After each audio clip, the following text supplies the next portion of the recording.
All newcomers. The box is the life, your reality, mindset that you have, the geographical location that you're in. So what we've been using so far is a guy that wanted to be in the financial district because his parents have influenced him to always pursue being in finance. But in his heart and what he wants is to be an artist. If you're new and you don't know what we're talking about here, just go check the videos for the last 2 days. Now that we're outside of the box, you need to understand that when you get out the box, it's going to be very disorienting. You're not really going to know who you are. You might look in the mirror and be like, yo, who the fuck are you? I don't know you. I don't have any relationship to you. And that's simply because all of the things that bound you to a reality that you no longer live in are no longer pressuring you to be somebody who you're not. So when you look in the mirror, you might see a whole new human, and that human you're not really going to recognize because it was so tethered to other influences and other people. Don't get into this paranoid space of, oh, I don't know what I'm going to do. How am I going to continue to live? How am I going to get to the goals and the aspirations I have for my life without the things that I previously knew? Take a deep breath. Understand your life is still going. Life is still going to continue, and there's no need to panic. The panic is because you no longer feel stable and there's no longer something you can hold on. You feel like you're suspended in the air. That is perfectly fine and normal. We all have to go through that. And again, if you don't have the ability to have that magnetic field around you that feels okay with where you are and where you sit, then you need to go to isolation. Because isolation will break you and force you into a place of understanding how to operate, how to get back the mojo, so to say, or your energy field where you feel comfortable in making decisions that you feel are true to you. So now that we're out the box, we need to figure out who we are, which means you need to go do shit. Like we said yesterday, go do a lot of shit. Once you've done a lot of shit, you can then say, I like this, I didn't like this, I like this, I didn't like that. As you continue to do and fill your box with things that you like, it will then influence you through your own decision and own energy to make a life worth living that you feel, yes, I've decided that. On top of you being outside of your box and finding out what you like, you must also at the same time simultaneously figure out how to love yourself. You must figure out how to love yourself. You can't go through this life half loving. Don't go through this life. Go through your life understanding that you love yourself. You must make these decisions based upon your own well-being. You being out of this box, you are now in survival mode. You're gonna feel very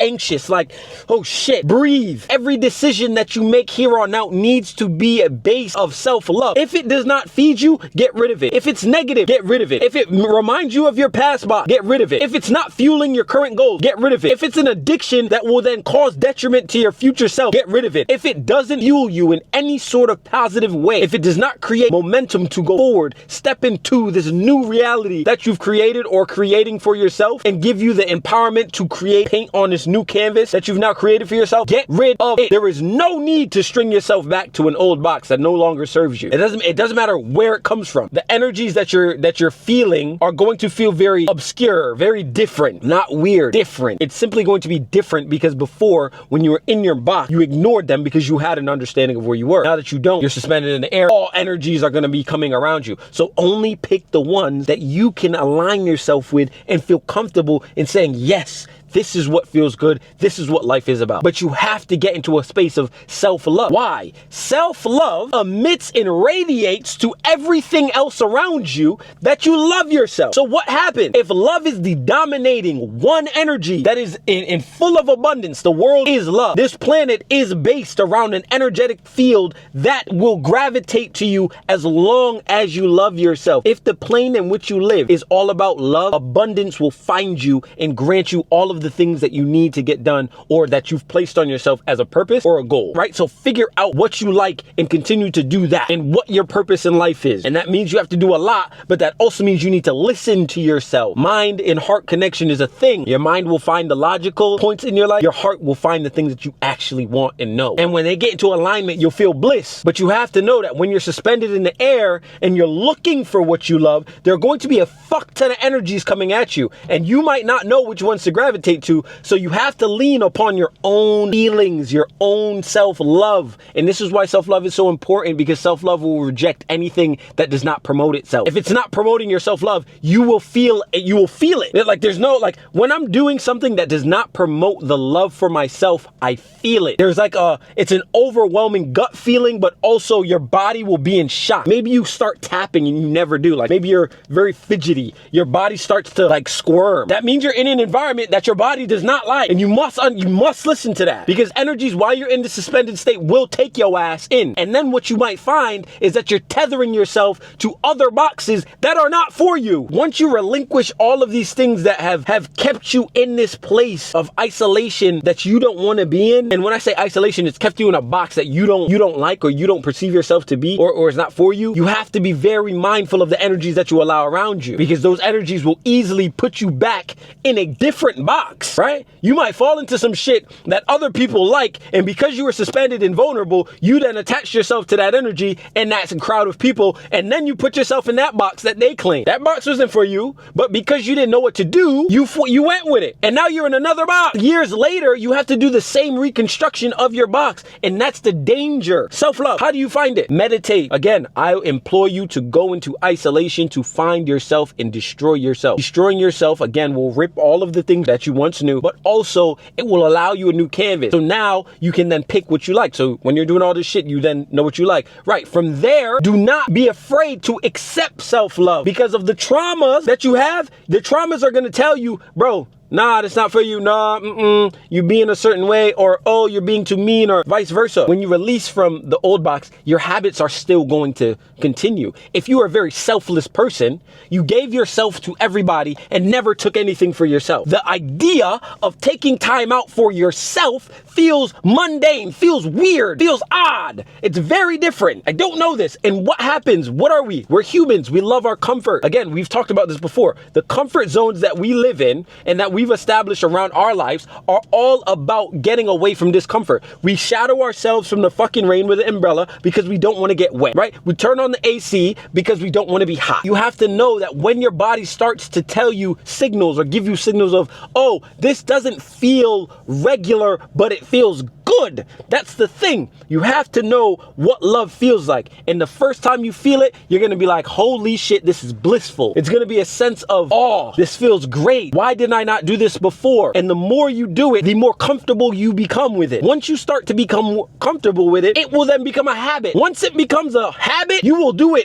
it'll just cycle itself, right? It's almost like a car. Once you get the car going, bro, down the hill, hey, try to stop that motherfucker. No, there's too much momentum. Self-love, too much momentum. And then you'll find yourself in a place of isolation, but it's okay because you found love within yourself, so you don't need the outside and external validation that you used to. If you're a selfless person and you've always given yourself to other people, when you start to feel that self-love, and once you get over the hurdle of it feeling weird, you will get to a place of, oh shit, I love this feeling and I'm never letting this feeling go. And then all of the influences that used to tether themselves to you and tell you that you can't do certain shit will then dissipate. The ports which they connect to will then close because you've now healed yourself from all the traumas. You've healed yourself from all of the excuses. You've healed yourself from what the things that your God, your parents told you were impossible. Better yet, when your life starts to produce the actions in the byproduct of self-love,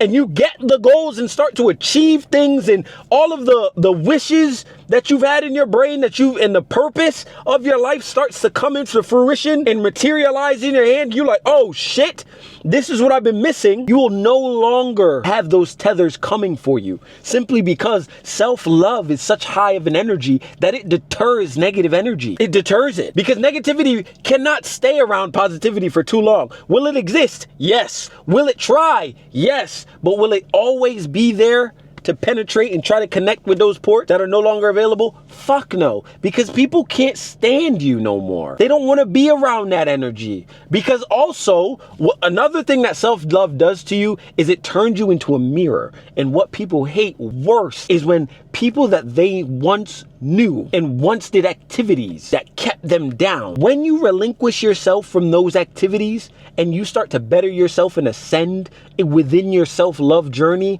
and then you then come into contact with people that are still stuck at a certain level that you've surpassed, you become a mirror, because then it says, people look at you and say, he came from the same area I came from. Why is it that his energy is so high? Why is it that life is producing for him? Why is it that abundance has has found him and not me. People don't like that around them. And so what do? When they start to see their own actions being thrown back at them through a positive lover like yourself, because of the energy that you're emitting now and the production that has now worked in your life, they will then scatter and run from you. Or worse, they will try to tear you down. But the likelihood is that it's not going to work, because people that are happy with themselves, love themselves, are content with themselves, do not allow other ports to then be created, because they've already healed themselves. They're good. Self-love is one of these things that will repair you and stop you from getting ported again from tether lines that will pull you back down to a box that you once knew and that you no longer want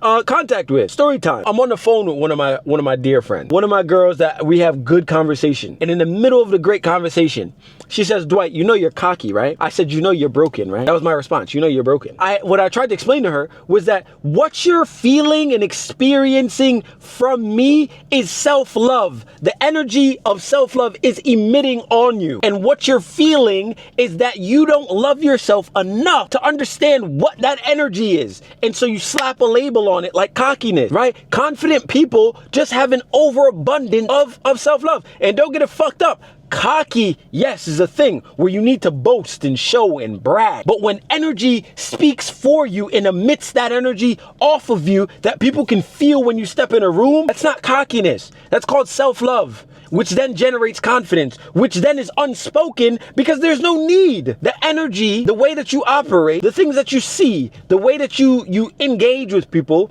can then be felt on a level that you no longer need to speak. And this is why they talk about self-love in the manner that they do. When you start getting haircuts every week, when you start getting your manicure, your nails done, your hands done, right? No, I don't agree with all that paint shit. Just get your nails, make sure your hands are good because you're gonna be fondling with women, but we understand that. They like pretty nails. Anyway, when you go get your nails done, you keep yourself in high hygiene. Just groom yourself, right? Go to your checkups, get your teeth whitened, do all sorts of shit to make your presence and make the feel of your body go up. It increases the energy rate of your life force, right? Maybe you always dress good, you smell good, you look good, you speak well. These are all things that increase your self-love energy. Worse, when you start to do all the things that I'm talking about, like removing the traumatic issues and tether lines that keep you bogged down, not only in your box, but also in your energy force. When you walk into a room or when you go into any area, you then will become eye candy, simply because that energy isn't felt often because everyone's living a life that they don't want to live, or they're trapped from their traumas that they've now swept under the rug. Because you swept some shit under the rug don't mean that your traumas don't exist, baby. Don't mean that weak, soft boy that's been trapped in a fucking room because his mom used to abuse you isn't still there, my boy. It's just under a rug. All them traumas that you got in your life, I don't know what they are, bro. But if you sweeping them under the rug, it's still emitted and felt within your energy force and your life force. So if you don't fix that, you're emitting it to the world, even if you keep it in your subconscious. So when a person that feels self-love, knows self-love, emits self-love, is love, you will then recognize them everywhere they go. And then you'll just be like, oh shit, what the fuck is he doing? What the fuck is she doing? That is that's an energy. Whew. You've seen it before. There are people that walk in this life with their shoulders back, head high, and know and just feel like they own the world. That's because they do. They've conquered all of the fuckery that's tried to plague them. And their energy just speaks for them. And everyone recognizes them. You can see, Joe, next time you go out into a public setting, just start to watch people. See how nervous, see how insecure people are. Just by people watch. You gotta people watch for a second to really understand what I'm saying. People will show you the energy that people hold, says a lot about them, right? So learn self-love, because I promise you the energy that you have right now is being emitted. So whatever it is that you got going on, it's being emitted to the rest of the world. So when my friend says, oh, you're so cocky, it's not that I'm cocky. It's that what you're feeling, you don't even understand. So you slap cockiness on it. No, baby, you gotta go into your own bag and realize that you're not loving yourself enough. And if anyone desires to call you cocky, even and you don't know why, that might be the reason, because you may love yourself more than they love them. And then you just become a mirror. and you're just gonna emit energy off to people. And if people aren't at that level of energy and can't even perceive what they're seeing or feeling, they're gonna slap cockiness. They're gonna slap, oh, he's this, or oh, he's whatever. Figure out where you sit in your energy field. Figure out where your self-love meter is at, because it's a big contributor when you start to get out of your box and your old mindset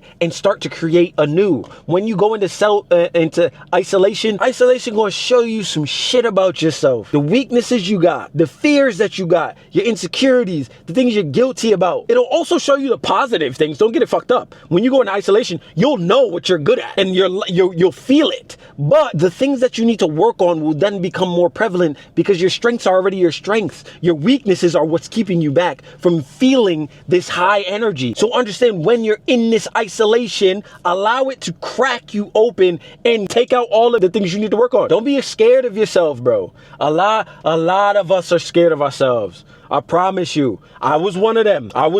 Again, and we're all learning at the same time. So once you start to really figure out where you sit in this game and how you're going to maneuver in life and how you're going to create a new box and how this painting and canvas is going to look once you're done with it, it's never really done, because life doesn't end just because you found self-love. Life don't end because you've untethered yourself from all of your problems. Life don't end just because you've gotten better. It's a continuous journey, because 10 years from now, you've built a life on a foundation that you've now set, right? So let's take the same account. Let's go back to our finance boy. The dude who is in the big city working at a finance farm in his little ass home that his company funds, and his parents are telling me he needs to stay there, but he wants to be an artist. He's now said, fuck you guys, I'm done, quit his job, takes his savings, go to Australia, see some shit in Australia that sparks his interest, right? To get him into the painter zone. He starts to paint. He's now created a stable income off of his paintings, and maybe he's video and showing people and creating a digital platform, right, to teach people. Now he's making a little bit of money. 10 years later, something else sparks his interest that is deeper, much more meaningful. He can now end up learning and doing more. The same box that you're creating for yourself right now is only to recreate a foundation that you will continue to build on, right? So he's broken the old past habits, but now he's in another box that he's created, and that's perfectly fine, because you chose that box. But you have to continue to expand. So a decade from now, it's not, oh, I found my new box, and oh, this is the limitations of my new box. Fuck the limitation. Every single month, you need to achieve something, big or small. Achieve something. Achieve something that is big enough to stretch your mind and stretch your understanding of who you are. And that's why I love reading. Reading will force you to pick up shit that'll help you understand where you're going and how you're going to execute and what you're going to implement to make sure that the next time you come across a problem, it doesn't weigh you down and bring you back to a different mind state. No, reading will allow you to expand your mind off of other people's understanding of the world, and then you can implement and take some of those things, put them in your box, that'll continue to stretch you. And as you stretch, you then learn more. As you stretch, you become more. As you become more, you gain more information and knowledge to execute on a greater purpose or goal. That is why you cannot look at life and attach yourself to one fucking thing, like money. You can't. Don't attach yourself to money. Just don't. Don't attach yourself to retiring your parents. Don't attach yourself to retiring the girl. Don't attach. These are all byproducts to a bigger goal that you must find. Some of these goals cannot be achieved in your lifetime, but can be strived towards because it's a multi-generational thing that needs to be done. Pyramids weren't done in one generation. Nothing of great magnitude is done in one generation. It's just not. Figure out what that purpose is for you and what you want to impose onto the world, and then understand that the universe and God will give you the strength to go after it. But you can't then allow yourself to be bound to a box or a goal that's not yours. So break your box, come out, understand that you're going to be suspended for a second in the air. You're going to feel very weird and insecure, but breathe. Understand that you have to find self-love first. Once you find self-love, that'll give you the strength to anchor yourself into things that you like. While you're trying a lot of shit, pick out the things you like and make those a part of your personality that'll help you execute on an above goal that we just spoke about, right? As you start to do more self-love, you will realize the abundance of life will continue and then come to you way faster, 10 times faster than it was before. Then, once you start to get the abundance and you start to feel like you in stride, strive to stretch yourself even when you don't need to. That is where your parents will fuck up. And that's why you have to overcome that. Parents that already understand this method will then figure out a level in which they feel comfortable and stay there. For you, however, you have to figure out how to continuously stretch yourself. I strive every 3 months to be a different human. Whatever realm that sits for you, hey, it doesn't have to be 3 months. It doesn't have to be the way I live my life, but whatever it is that you desire and then whatever helps you achieve that goal. But never stop trying to be the student that the universe and God will continue to teach. You got to allow life to teach you and stretch you. And when life isn't stretching you because you're comfortable and you feel good, stretch yourself by imposing other things and putting things into your box that force you to think. Because by itself, life is going to teach you and stretch you. But when life is going good, and you're feeling like you're going up in life, continue to expand. Continue to force yourself to read heavy material that changes the framework of the box that you've now created. Boy, Mr. Brown.